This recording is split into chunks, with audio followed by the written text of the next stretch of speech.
Bhagavate Vasudevaya. Om Namo Bhagavate Vasudevaya. Narayanam Namaskritya Naran Chaiva Narottamam Deving Sarasating Vyasam Tato Jaya Mudiraye. Nashtaprayeshu abhadreshu Nityam Bhagavata Sevaya. Bhagavati Uttama Shloke Bhaktir Bhavati Naishtiki. Srimad Bhagavatam, second canto, 9th chapter, text 9. Tasmai Swalokam Bhagavan Sabhajitaha Sandarshayam Asha Param Na Yat Param Vyapita Sanklesha Bimoha Sadhvasam Swa Drishtabadbhir Swadrishtabadbhir Purushair Abhishtutam. Tasmai Shvalokam Bhagavan Sabhajita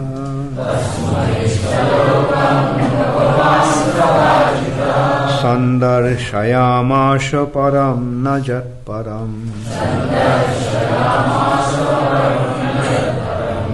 Vyapeta Sanklesha Bimoha Sadhvasam Swadrishtabadbhir Purushair Abhishtutam. Tasmai Shvalokam Bhagavan Sabhajita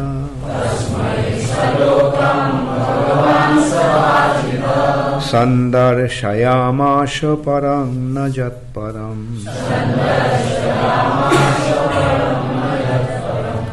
Vyapeta Sanklesha Bimoha Sadhvasam Swadrishtabadbhir Purushair Abhishtutam. Tasmai Shvalokam Bhagavan Sabhajitaha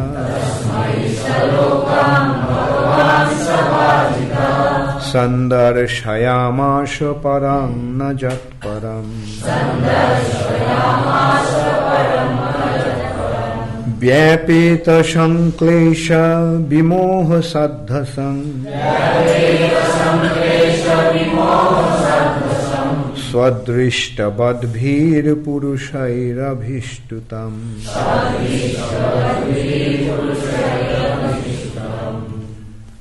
Tasmai, unto him, Swalokam, his own planet or abode. Bhagavan, the personality of Godhead. Sabhajitaha, being pleased by the penance of Brahma.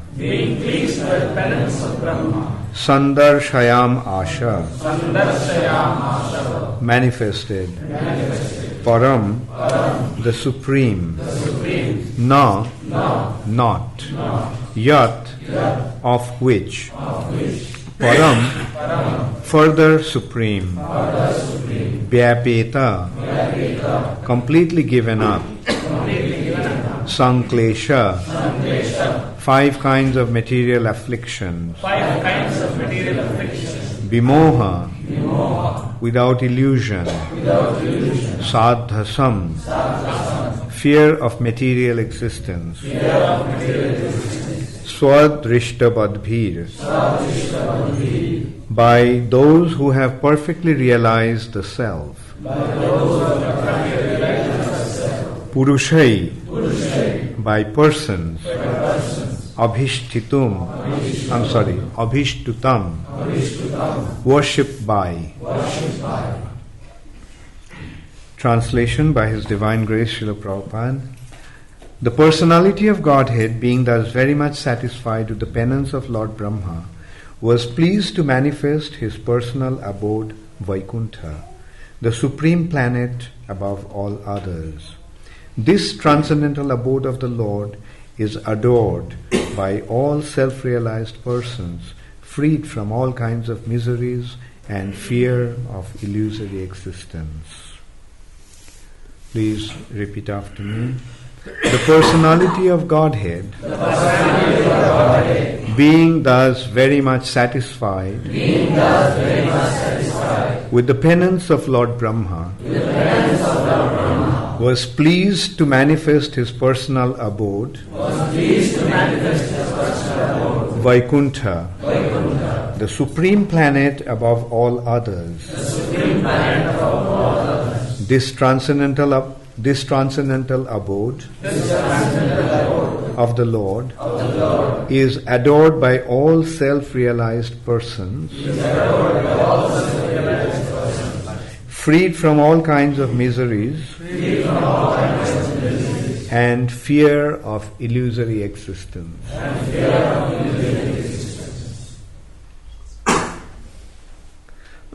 Purport by Srila Prabhupada. The troubles of penance accepted by Lord Brahma were certainly in the line of devotional service, bhakti. Otherwise, there was no chance that Vaikuntha or Swalokam, the Lord's personal abodes, would become visible to Brahmaji. The personal abodes of the Lord, known as Vaikuntha, are neither mythical nor material, as conceived by the impersonalists. But realization of the transcendental abodes of the Lord is possible only through devotional service, and thus the devotees enter into such abodes.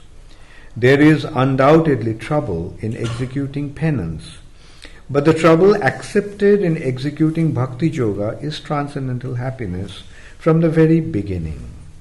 I'll repeat this line again.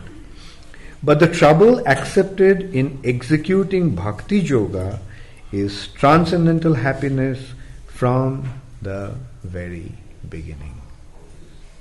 So in devotional service, is there any penance? Any trouble?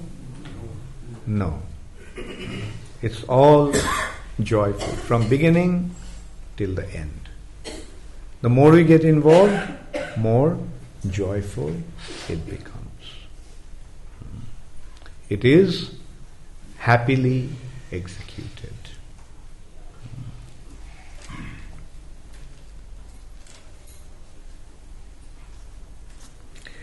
There is undoubtedly trouble in executing penance, but the trouble accepted in executing bhakti yoga is transcendental happiness from the very beginning. Whereas the trouble of penance in other processes of self-realization, jnana yoga, dhyana yoga, etc., without any Vaikuntha realization ends in trouble only and nothing more. There is no profit in beating husks without grains. Similarly, there is no profit in executing troublesome penances other than bhakti yoga for self-realization.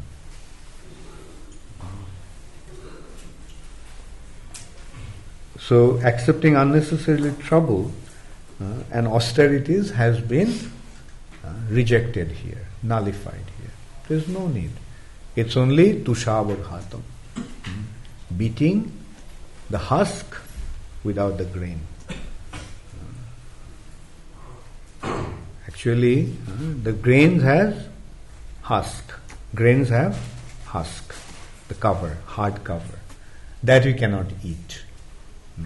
Grains are edible, but the covering of the grain, the husk, is unedible. Therefore, there is a need for separating the grain from the husk. And how do they do that? How they separate the grain from the husk? By beating. By pounding. There are different processes. But the process is generally pounding the grains. Then it separates the husk. Then what do? They blow wind. And then the grains fall down and the husk, because it's light, it's blown away. Now, when we beat the grain with husk, we get the grain. But if somebody beats the husk, then what will happen? Will the grain come out of it? No. So, similarly, performing austerity has certain objective. Generally, one performs austerity to derive spiritual benefit. But if somebody just performs austerity without devotional service, those austerities will not result into anything desirable or anything substantial. That's what has been compared to beating the husk in our scriptures. Tush means husk, and abhaghatam means beating. Tushabhaghatam. You beat the husk, you won't get anything. Another example is given in this respect is chewing the chewed.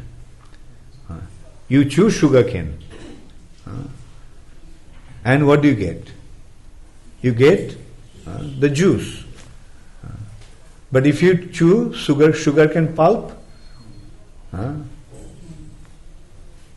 you'll simply hurt yourself. Your mouth will get shredded.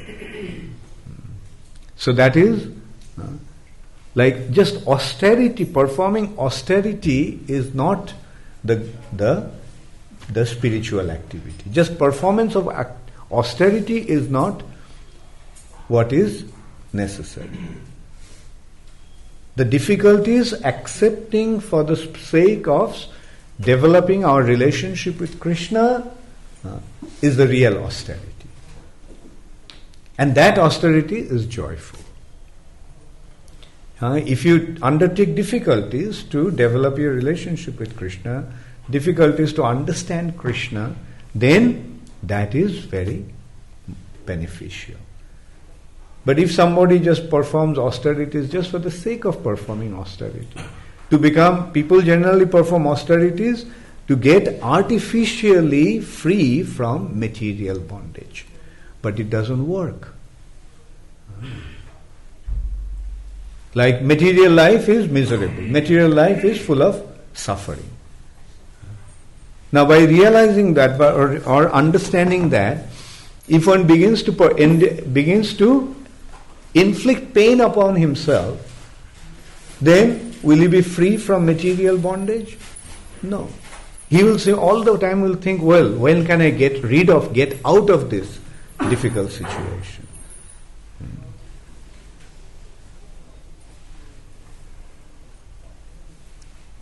But by doing that, one does not derive any spiritual benefit. The spiritual activity must be rendered with devotion for the sake of pleasing Krishna and developing our loving relationship with Him. We have a relationship with Krishna, but we forgot about that relationship. But when we become aware of our relationship with Krishna through the sadhu and gurus, then what happens? Then we understand the existence of Krishna, our relationship with Krishna, and the importance of developing that relationship. And when we do that, when we endeavor to develop that relationship with Krishna, then our life becomes perfect and our existence becomes joyful. And that's what Prabhupada is pointing out in the purport. The devotional service, although apparently is difficult, apparently appears to be austere, but it is actually joyful. Often I mention that people from outside think that the devotees are so austere. Devotees are so austere. They think, oh, they get up at 4 o'clock in the morning. That's also late. They sleep on the floor. They sleep on the floor. They think they're austerity, but actually, it's so nice to get up in the morning. It's so nice to sleep on the hard floor. It's good for your back. People with back trouble, the doctors prescribe that you sleep on a hard surface, not on a soft bed. Sleeping on a soft bed is not comfortable. Sleeping on a hard surface is actually more comfortable. People think, oh, they eat only vegetables. They're vegetarian. But they do not know how, as a devotee, we enjoy every single aspect of our life. Our eating is joyful, our sleeping is joyful, our chanting is joyful, our dancing is joyful. So this is how in devotional service everything is joyful. Although apparently it may appear that it is troublesome, but actually it is joyful. Executing bhakti yoga is exactly like sitting on the lotus sprouted out of the abdomen of the transcendental personality of Godhead, for Lord Brahma was seated there. Brahmaji was able to please the Lord, and the Lord was also pleased to show Brahmaji his personal abode. Srila Jiva Goswami, in the comments of his Kramasandharva annotation of Srimad Bhagavatam, cites quotations from Garga Upanishad, Vedic evidence. It is said that Jaggavalka described the transcendental abode of the Lord to Gargi, and that the abode of the Lord is situated above the highest planet of the universe, namely Brahmaloka.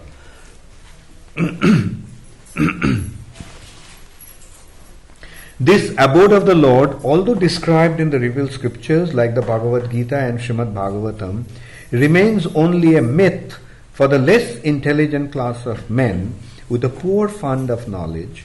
Herein the word Swadrishtabadbhir is very significant. One who has actually realized his self-realization, the transcendental form of oneself. One who has actually realized his self realizes the transcendental form of the Lord. Oh, I'm sorry. Yeah, it should read like, one who has actually realized his self realizes the transcendental forms of the Lord. Of oneself. Impersonal realization of self and the Supreme is not complete because it's just an opposite conception of material personalities. The personality of Godhead and the personalities of devotees of the Lord are all transcendental. They do not have material bodies. The material body is overcast with 5 kinds of miserable conditions, namely ignorance, material conceptions, attachment, hatred, and absorption. You remember where it has been mentioned? These 5 types of material? Madhurya Kadambini. Very good. What are they? Sitana? Very good. Very good.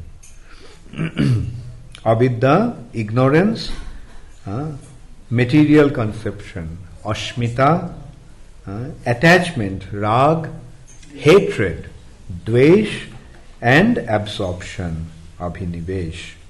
As long as one is overwhelmed by these 5 kinds of material miseries, there is no question of entering into the Vaikuntha lokas. The impersonal conception of oneself is just the negation of material personality and is far from the positive existence of personal form. The impersonal conception of oneself is just the negation of material personality and is far from the positive existence of personal form. The personal forms of the transcendental abode will be explained in the following verses. Brahmaji also described the highest planet of the Vaikuntha Loka as Golok Vrindavan, where the Lord resides as a cowherd boy, keeping transcendental Surabhi cows and surrounded by hundreds and thousands of goddesses of fortune. Chintamani prakara sadmasu kalpa vriksha lakshavritesu surabhir abhipalayantam Lakshmi Shahasra Shata Sambhrama Sebhyamanam Govindamadi Purusham Tamaham Bhajami. The statement of the Bhagavad Gita, Jad Gatvana Nivartante Tad Dhama Paramang Mama, is also confirmed herewith. Parang means transcendental Brahman. Therefore, the abode of the Lord is also Brahman, non-different from the Supreme Personality of Godhead. The Lord is known as Vaikuntha, and his abode is also known as Vaikuntha.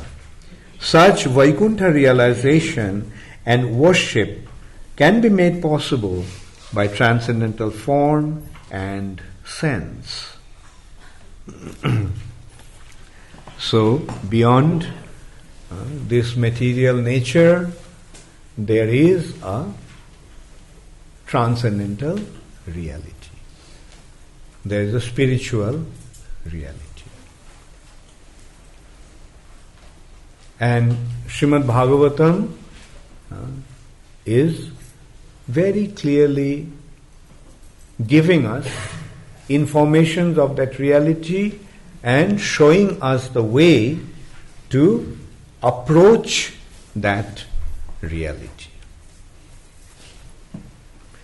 And the information about that reality has been presented not simply as a philosophical understanding, but it is being practically demonstrated.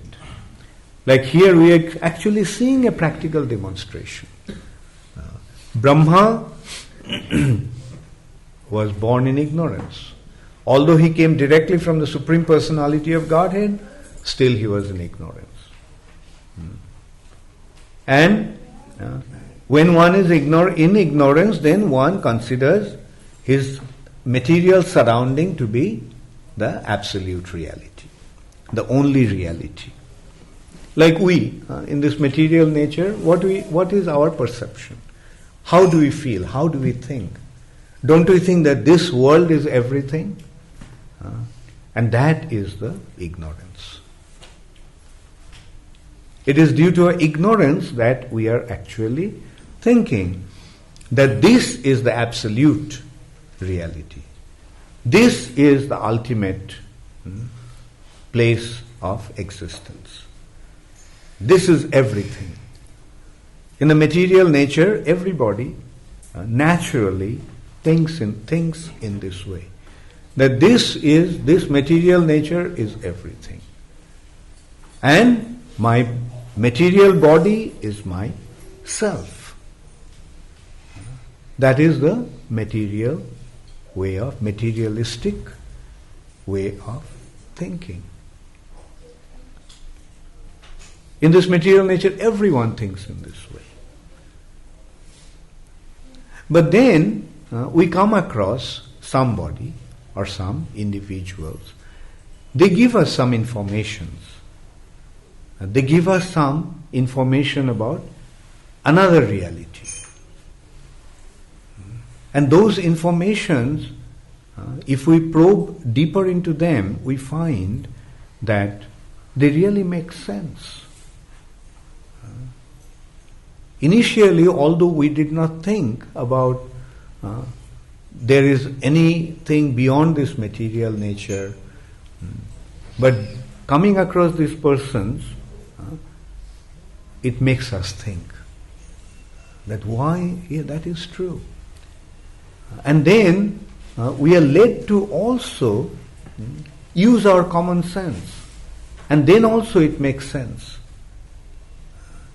With our common sense, we then begin to think, yeah, that's true. Like we are seeing that some objects are inert and some objects are living. In this world around us, we see two types of objects. Inert objects, they cannot think, they cannot move, they're just inert. They're matter, gross matter. They're inert. But some objects are living, just like the fly that is flying around my nose. There is a difference between this table or this kartal and that fly. The fly is living. Then we begin to wonder that what makes some objects to be inert and some other objects to be animate, conscious, living. And then also we observe that one object that was living, at some point it becomes inert again.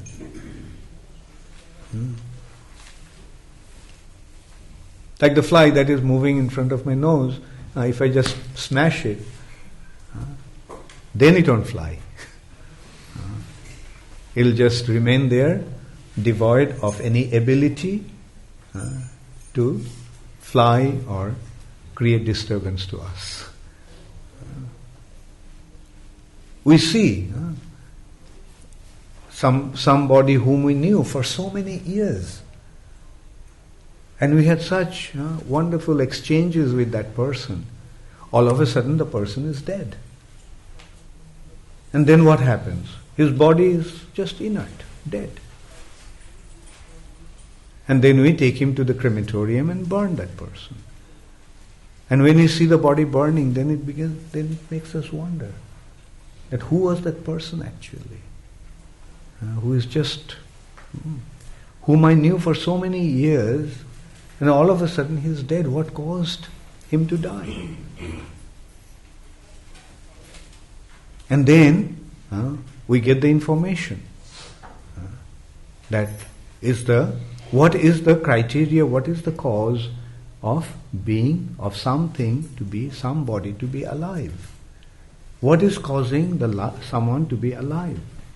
What is causing a body to be active and animate, conscious? What is causing that body to be alive? The presence of the soul. As long as the soul is in the body is alive. As soon as the soul leaves the body is dead. And then we begin to wonder, what is this soul? Let's find out. And the person who gave us the information, we find that he has a whole lot of information about soul also. And not only he has the information, but he gives us the books with a very, very authentic descriptions about the soul. And then we begin to realize that our actual identity is the spirit soul, and the spirit soul comes from the spiritual sky. And then the question, then a desire naturally develops. How can I go back to spiritual sky? And then we get the information how we can go back to the spiritual sky. And one such example is actually Brahmaji's description, Brahmaji's example. Like Brahma also was in ignorance. Although he is the first created being, although he came directly from the Supreme Personality of Godhead, But Brahma had to meditate upon the Supreme Personality of Godhead, chanting a specific mantra. Brahma chanted Gayatri. He received Gayatri from the Supreme Personality of Godhead, and by chanting Gayatri, Brahma received the transcendental awareness. Brahma received spiritual realization. That is how Brahma became situated in knowledge. And then what happened? Then this verse is describing. By the mercy of the Lord, Brahma saw the spiritual sky. So the reality that exists, the reality that exists beyond this material nature, becomes revealed to a person when he becomes qualified. When Brahma became qualified, what did Brahma do? Here, one point is becoming, in a few verses here, one point is becoming very clear, that Brahma followed the instructions of the Supreme Personality of Godhead. That is what Brahma did. He simply followed that instruction of the Lord. Brahma Samhita, of course, describes more elaborately what actually happened. And in Bhagavatam also that will be described, that how Brahma received the transcendental knowledge. Like Brahma, by following the instructions of the Supreme Personality of Godhead, Brahma first withdrew his senses from the external projection and focused it internally. And when he did that, after a considerable amount of internalization, Brahma could hear the sound of the flute of the Lord. And what was that sound vibration that Brahma heard in the form of the flute? The sound of the flute of the Lord was the Gayatri. And Brahma meditated on that Gayatri. He internalized himself and then he meditated on the Gayatri. The meditation is not just an impersonal, inactive focusing of the mind. Meditation is specifically, meditation must be done through the means of the mantra. Spiritual life begins with mantra. Diksha is the process where the mantra is imparted. Mantra is given by the Guru. That is how one actually gets the mantra. Then one meditates upon the mantra. Chanting the mantra, hearing the mantra, he meditates on the mantra. And as a result of that meditation, the spiritual reality becomes revealed to him. And that is the process. And nowadays what goes on in the name of meditation is simply cheating. No mantra, nothing, no spiritual understanding. Just concentrate your mind on one point. I remember when I was young, I was in school, somebody taught me a process of meditation. He said, burn a ghee lamp, and he showed how to hold the chin on the chest and then look at the lamp, the tip of the lamp, and so he taught me how to meditate on that. Today I know it was just nonsense. This is how people are being misled nowadays. Different useless, nonsensical processes people are introducing in the name of meditation. The moment we become exposed to the Vedic scriptures, then what do we understand? The The moment we become exposed to Vedic scriptures, we immediately understand that meditation must be accompanied by mantra.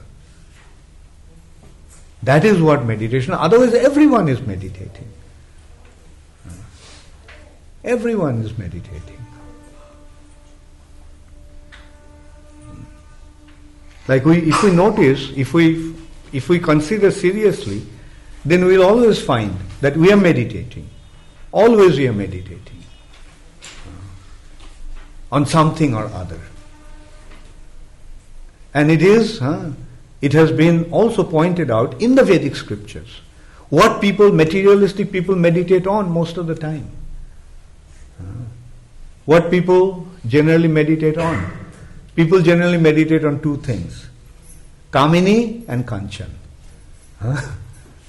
People are meditating on beautiful women and money. Most of the time they are just meditating on these two objects.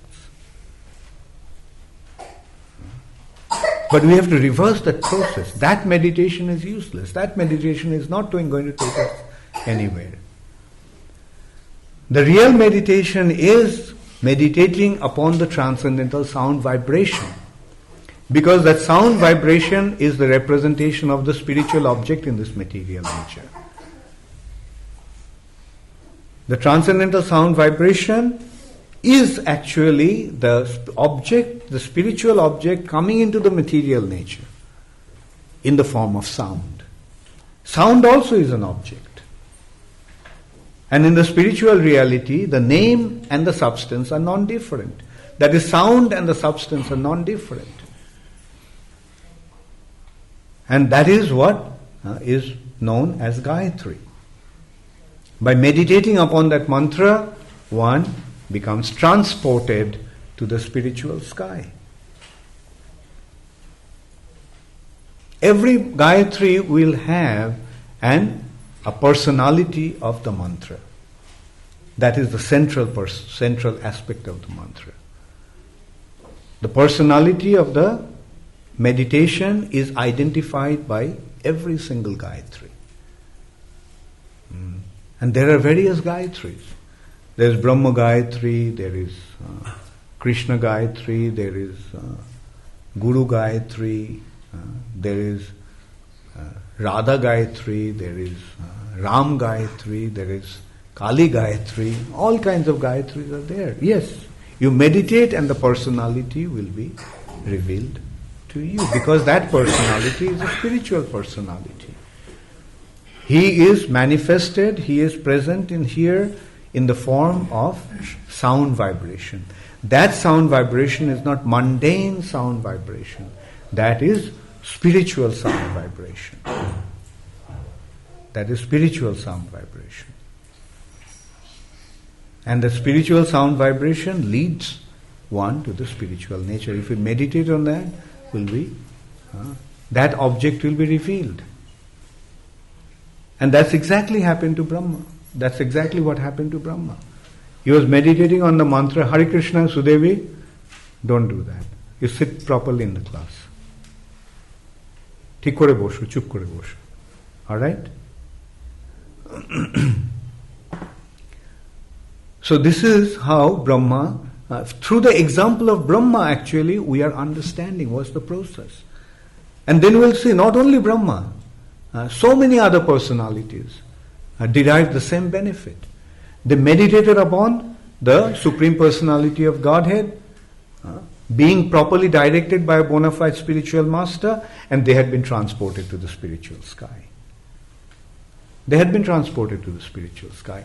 Actually, spiritual realization and becoming transported to the spiritual sky are non-different. It is not that we are sitting here and then we are just having a movie show of the spiritual sky. No, it's not like that. We become transported to the spiritual sky.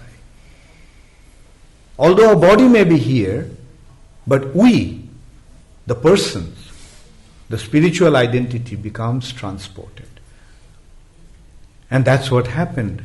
And Prabhupada is pointing out, how did Brahma saw? Although it has been described here as Vaikuntha, but where did Brahma go? Where did Brahma go? Brahma just didn't go to Vaikuntha. Brahma went to the topmost region of Vaikuntha, Golok Vrindavan. That has been again clarified in Brahma Samhita. Like how did Brahma see the spiritual sky? Chintamani prakara sadmasu kalpa vriksha lakshavritesu surabhir abhipalayantam. Brahma saw, oh, this is the spiritual sky. He found himself in this beautiful place where the land is made of Chintamani. And Prakara Sadmasu, even the buildings, the houses, they're made of Chintamani. And Kalpa Vriksha Laksha Briteshu. That place looks like a beautiful forest. And in that forest, all the trees are Kalpa Vrikshas. Not ordinary trees. They're Kalpa Vrikshas. Desire trees. They can produce anything. The mundane trees, they produce fruits and flowers. And some don't even do that. Most of the trees in this world, especially in the West, we notice, they don't bear fruits and flowers. They bear cones, pine cones, like useless stuff. At least some fruits that bear fruits and some trees that bear fruits and flowers, they have some utility. But these trees are useless. That's why people are also using them for what? Burning, using them as fuel or using them for paper. Actually, as people become unqualified, they undeserving, the gift of nature also becomes withdrawn. Because man have become so ungrateful, so defiant, that nature is also saying, okay, fine, you don't get it. In the past, in the beginning, in other ages, every tree used to bear fruits and flowers. There was no tree that would not bear fruits and flowers or something beneficial. Fruits, flowers, or nuts. But now we are seeing the trees are becoming devoid of fruits and flowers. But in the spiritual sky, the trees not only bear fruits and flowers, they can actually produce anything. They can produce anything. One can go to a desire tree and ask for a diamond, the tree will say, okay, take it. Anything that one wants can get from that. Oh, I got one diamond, not big enough, please give me a bigger one. The tree will say, take this one. Oh, this is not properly cut. So, whatever one desires, the tree will give. That is the meaning of a desire tree. So, in Vrindavan means forest. And forest means full of trees. But all the trees in Vrindavan are desire trees. They can fulfill all the desires of everyone. And Lakshavritesu Surabhir Abhipalayantam. And there Krishna is tending cows, but all these cows are Surabhi cows.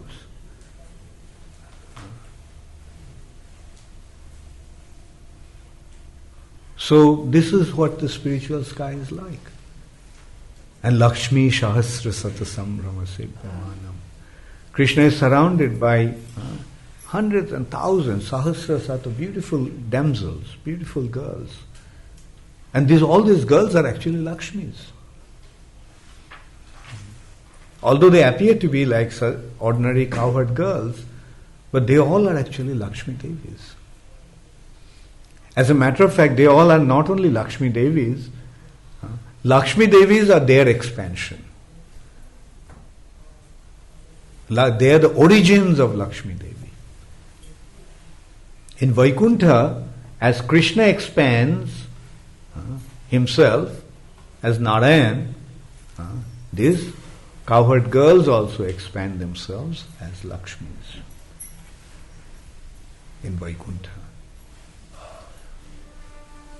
So that is how Brahma saw. He just saw the background. Chintamani Prakar. He saw the land, he saw the trees, he saw the cows, he saw the cowherd girls. And then what did he see? Then he sees Krishna in that setting. First one sees the background and then one sees the personality. And what is this personality? Brahma is seeing him. Venum kanantam aravinda dalayataksham barhavatam samasitam buddha sundarangam kandarpa koti kamaniya vishesha shobham govindamadi purusham tamaham bhaja. Brahma is seeing Krishna and he is describing. It is not that Brahma is writing a poetry. He got it's what's it called? The book of rhyming dictionary. He is sitting with a rhyming dictionary and he is writing a poetry. What should rhyme with mine? So he looks up at the dictionary and finds the word and then writes the next line. No, that's not how Brahma is actually composing Brahma Samhita. Brahma Samhita is a spontaneous description of Brahma's perception of the spiritual reality.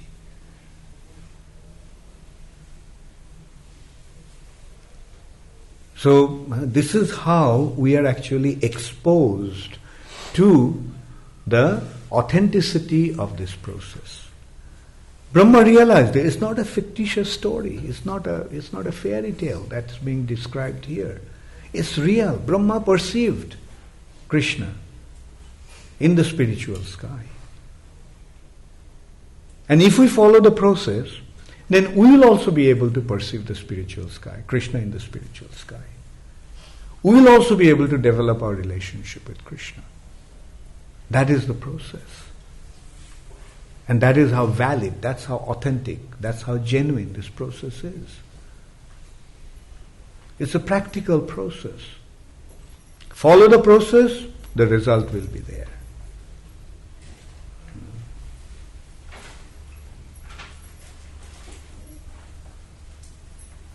So this is how we are being exposed to a wonderful process by following which we can actually free ourselves from our miserable existence in the material nature and enter into a situation which is full of bliss, full of joy. We are not meant to suffer, we are meant to enjoy.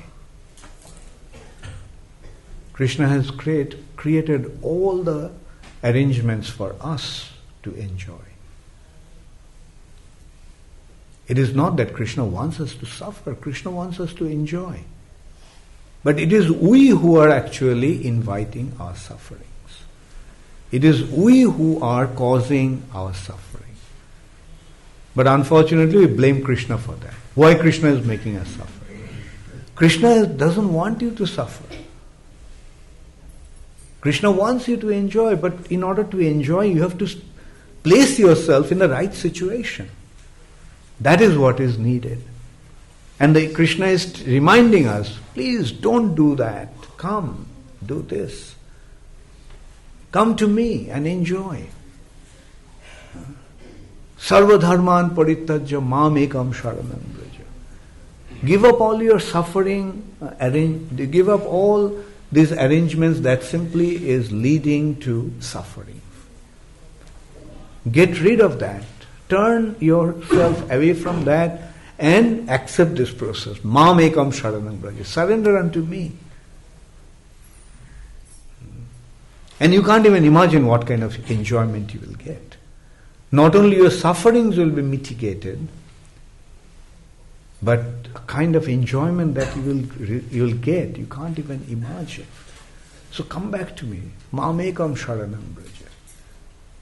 Krishna is just inviting us to go back to Him.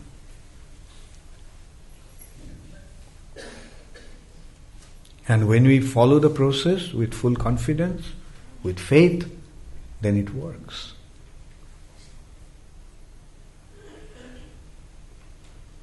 So that is what Srimad Bhagavatam is trying to remind us time and time and time again. Gaur Premanande Hari Hari Bol. Does anybody have any question or comment? Yes, Krishnarchan. Whereas today I have 3 questions. Only? First is that everything that is there in the material world is actually a reflection, a perverted reflection of what is there in the spiritual world. But one question remains that in the spiritual world, everyone is Krishna conscious. So in the material world, there is this experience of preaching where, like someone like Jagai Madhai, someone who is not a devotee, when he becomes a devotee, the preacher finds a kind of pleasure when the rebellious soul surrender to Krishna. So how can that kind of pleasure be available in the spiritual side?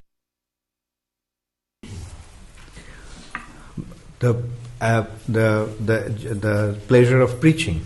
Yeah, I mean the pleasure when rebellious souls surrender to Krishna of preaching. How can that be experienced by residents of the spiritual sky? Yeah.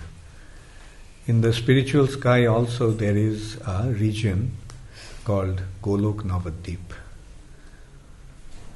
And there Chaitanya Mahaprabhu is distributing Krishna Prem. Distributing Krishna Prem means preaching. Right? So in Golok Navadvip there is ample opportunities to preach. But there everyone is already pure devotee. Well, actually in the next verse that point will be clarified. In the next verse it has been described that in that region, in the spiritual sky, both the demigods and demons, the suras and asuras, are worshipping Krishna. So there in that world, there are asuras also. There are Jagais and Madhais also. So you'll get a chance to preach to them and convert them.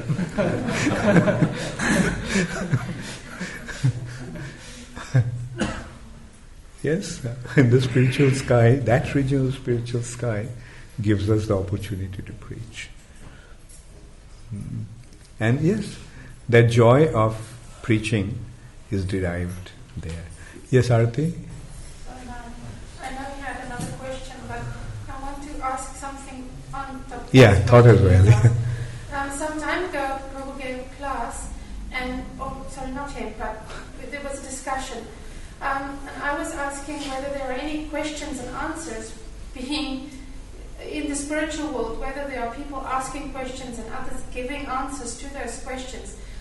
Because all the people there are liberated and they have gone back to Godhead, but there cannot be any doubt.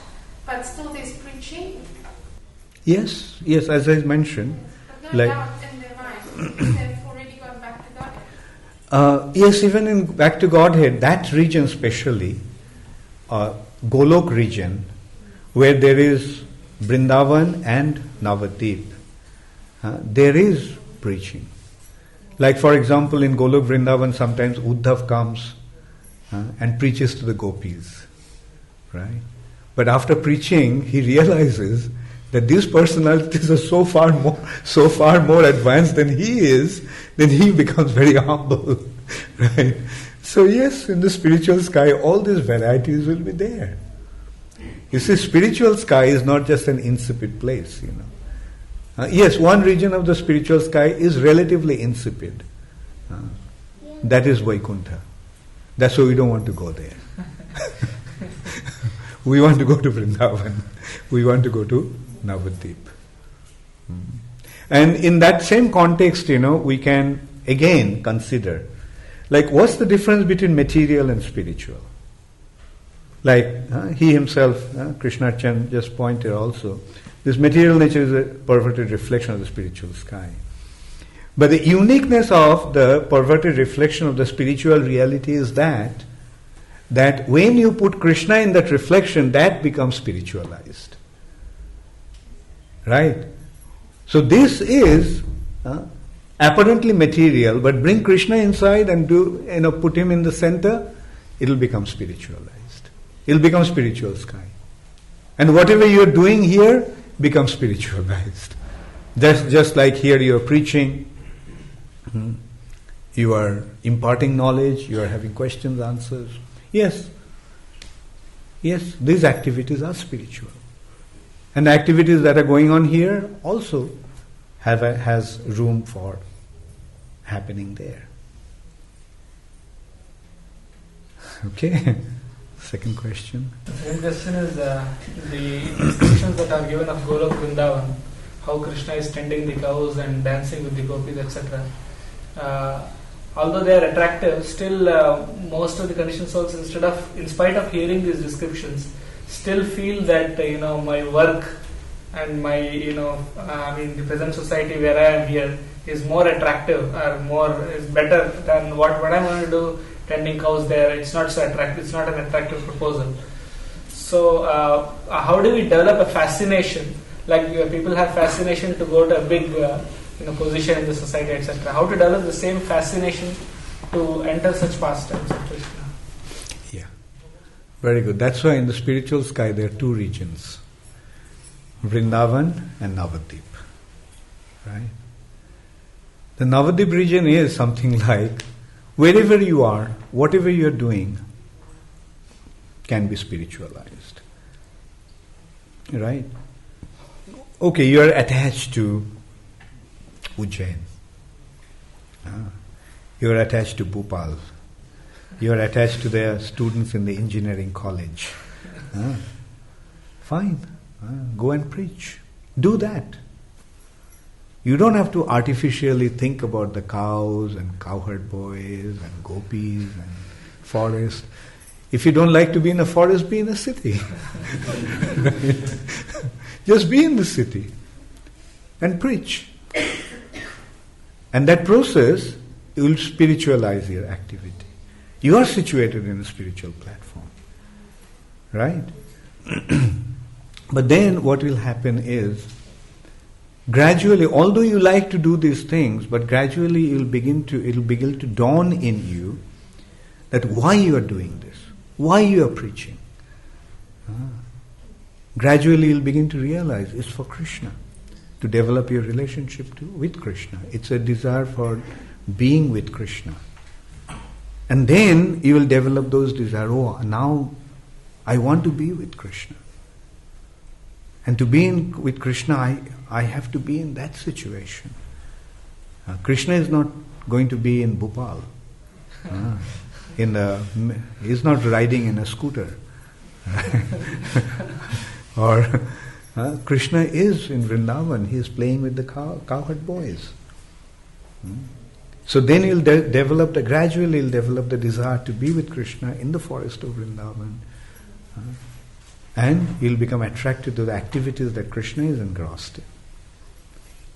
And by developing that attachment to those activities, you will become qualified to enter. So that is the wonderful thing about Krishna consciousness or devotional service, or especially Sankirtan, is that you don't have to change your situation. You can be where you are. Just be where you are, whatever you are doing. Like you may be attracted to going to Bhopal and preach to the the students in the engineering college. But you know what Navadip is attracted to? He is attracted to Chennai. And he wants to build a colossal structure, the biggest IT park in Asia. And he is asking where his mind is. Although he is sitting in the Bhagavatam class, 1 year is here.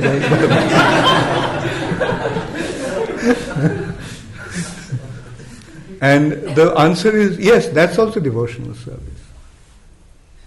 He likes to do it, let him do it. But when he is doing it for Krishna, it's spiritual activity. All right. So that is the wonderful thing about Navadip.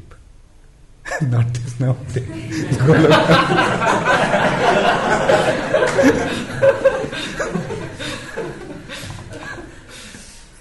The third question. You mentioned about the Gayatri mantra. Krishna says in the Gita, Gayatri Chandasamaha. There are many different types of chandas. Gayatri is Krishna. So I just wanted to ask, what is the uniqueness of Gayatri among the various chandas? I'm not an expert of chanda myself.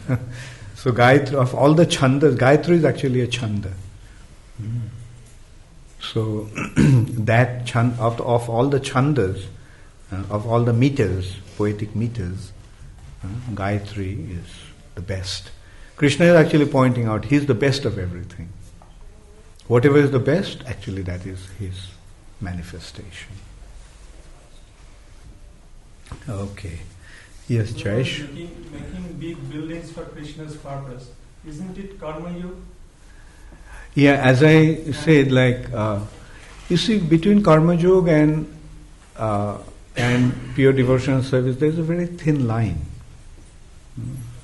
Like karma yoga, yes, at some stage it is karma yoga, but even if it is karma yoga, eventually it will become devotional service. What is that? Yeah, so we have to understand that we are not situated in the topmost level of devotional service. We are here. So wherever we are, let me just act on that. At least karma yoga is part of devotion. But sometimes what happens is some people think, oh, I'm a pure devotee. I'm a pure devotee. I'm not going to be involved in devotional, karma yoga or jnana yoga. You get my point? If your heart is somewhere else, if your heart has some desire, in Sankirtan you have the possibility of transforming that desire into spiritual activity. So, my answer to your question will be, no, it is not karma yoga, it is Sankirtan. You get it? And the glorification of Krishna. That is what Sankirtan is. And there is no consideration of karma yoga or jnana yoga. It is pure glorification of Krishna. Yes, if by building a wonderful structure, if we can glorify Krishna, why not? On the other hand, some people develop some misconception. Actually, some devotees know here that somebody once commented, one of our devotees, that what I am doing here is karma yoga.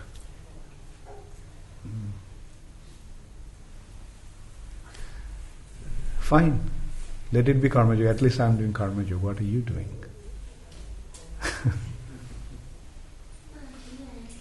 Gradually this karma yoga... Don't worry about karma yoga or jnana yoga. Just try to glorify.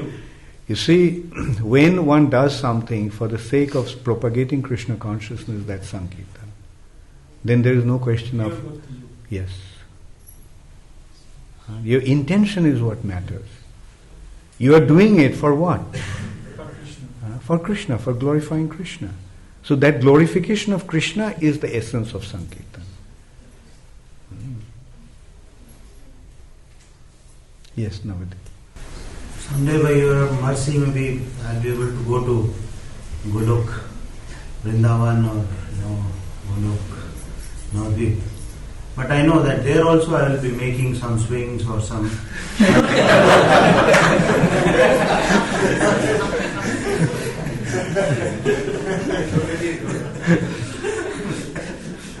But there you don't have the steel structures. You have to make the swings out of creepers and... Then I don't have to beat the thing to make it. They will themselves voluntarily say, yes, we are ready to work for it. That's right. Yeah. Yeah. Yes, Sitaram. The question that Archie was mentioning, I was answering that no, there are no questions there. From the point of view, there are no material questions there. For instance, when the gopis are asking Krishna, what kind of lover are you to leave us in the middle of the night? And Krishna actually answers, it is to churn you into deeper ecstasy. So the relationships there and the questions are all related to Krishna, not to separate matter from spirit, but to actually increase the ecstasy. Whereas our questions here are to get out of the confusion. So you understood your mistake. In a sense, I was just clarifying that I didn't say there's no questions, there are no material questions there. Yes, so you should have clarified that. Yeah, that's what I meant, that you understood your mistake. The questions and answers are always there. Doesn't Radharani ask, where is Krishna? Or doesn't she ask, why are you so late today? Doesn't ask, she asks Krishna. So isn't that a question? And then Krishna gives a long, winding answer to convince her. With regard to Lord Brahma, the personality who takes his birth as Brahma has already advanced to quite a high level for him to become a Brahma and to his pious credit. So there has to be some recognition of the Supreme. So when we say he takes his birth in ignorance, wouldn't he have started off in that birth as Brahma from the point of knowledge that he left? We have to understand that ignorance is a very thin veil of ignorance. So much so that just he hears the word tapa and it clicks. Oh, that's what I must do. You get it? Just he hears the sound, tapa. Apparently it's actually splashing of the waves against each other. Right? That produce that sound. But because, the veil of ignorance is so flimsy, so thin, that it immediately penetrated and came to the spiritual realization. Yes, Arti? Sorry. Just to also clarify my point, I was trying to say that even though the questions in the spiritual world are of spiritual content, they do not arise from doubt or confusion. Right. It can also not confuse, there may be confusion. You see, Vrindavan, Golok Vrindavan, is very much like this world. And its arrangement of Jogomaya, there is confusion also. But the thing is, all that are meant to enhance one's love for Krishna. Like, just to give an example, Gopkumar enters into Vrindavan. He all of a sudden, he finds himself in Vrindavan. And he sees some young girls are picking flowers.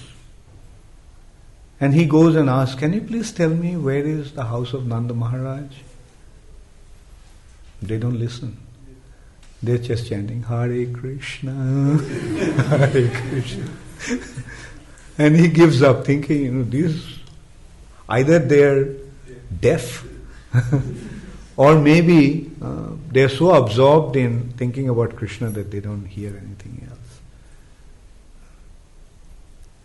And so, you see, that is what Vrindavan is. Like, the questions there will be very apparently, like the questions of this world. But the only difference is that all those questions there are pertaining to Krishna, in relation to Krishna. Parul? Gurmaj, as you told that in Golok Navdeep, both demigods and demons are worshipping the Lord. So I want to ask, how can demigods and demons get entry in Golok Navdeep? Tomorrow we'll discuss that. You see, they are all pure devotees. But they appear to be inimical to Krishna. They are not really enemies. Like, you see, Leela means a drama on a stage. Right? So in a drama you get the antagonist and protagonist. Right? The hero and the villain. Right? But, on the stage it appears to be the hero and villain. They're conflicting. They are again, you just feel like beating the villain with your shoes. Right? But then, out of stage, you see that they're actually friends. So, in the spiritual sky, they are just playing different roles.